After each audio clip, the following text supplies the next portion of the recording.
Sini ada pertanyaan yang lain, apakah boleh seorang istri malas dalam menghafal atau membaca Al-Quran dengan alasan dia sudah capek dan waktunya banyak dihabiskan dengan pekerjaan rumah seperti memasak, mencuci, membersihkan rumah dan lain-lain? Atas jawabannya jazakumullahu khairan wa barakallahu fikum. Kaitannya dengan seorang yang memiliki kesibukan, sesibuk apa dia, Allah Azza wa Jalla tidak akan membebani seorang hamba kecuali dalam batas kemampuannya. Seorang yang memiliki kesibukan apapun pasti dia tetap bisa mengerjakan sholat 5 waktu. Tidak diperbolehkan dengan alasan saya sibuk yang menyebabkan dia tidak bisa menegakkan sholat 5 waktu. Lah orang perang saja, perang berkecamuk, tiba waktu sholat, wajib dia untuk sholat dengan kondisinya dia.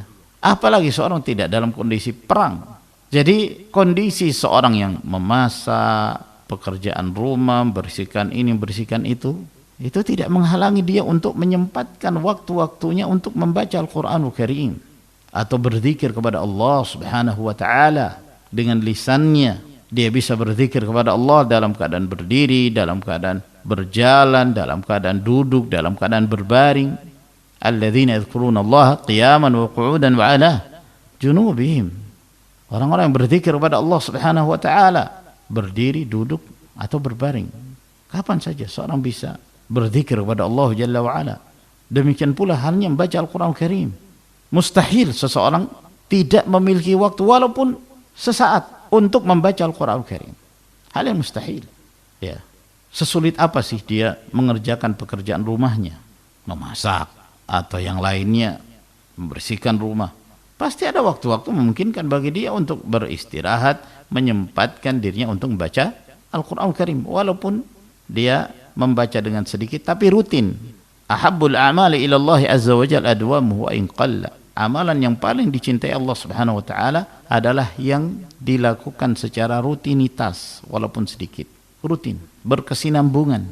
Oleh karena itu dalam hadis Ali bin Abi Thalib radhiyallahu an, ketika Fatimah radhiyallahu ta'ala anha itu datang kepada Nabi sallallahu alaihi wasallam, dia mengadukan tentang kondisinya, ya, tangannya yang kelelahan untuk mengadon, ya, mengerjakan pekerjaan rumahnya, pekerjaan dapurnya, membuat ini, membuat itu, lelah dia.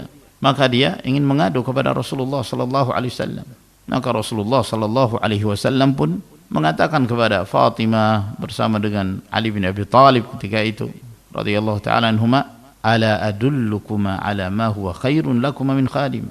Jadi ketika itu Fatimah meminta supaya mungkin ada pembantu yang bisa membantu pekerjaan di rumahnya. Kata Nabi sallallahu alaihi wasallam, maukah aku tunjukkan kepada kalian berdua satu amalan yang lebih baik bagi kalian berdua daripada pembantu?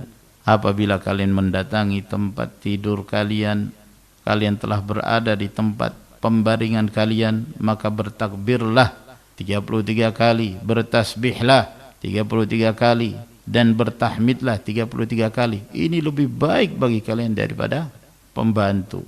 Artinya seberat apapun seseorang mengerjakan, pasti ada kesempatan untuk berzikir.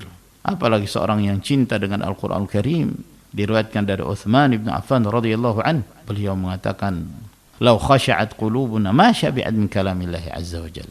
Kalau seandainya hati kita ini khusyuk, tunduk kepada Allah Subhanahu wa taala, maka dia tidak akan merasa puas untuk senantiasa membaca kalamullah. Jangan menganggap membaca firman Allah, membaca Al-Quran Karim itu sebagai satu beban.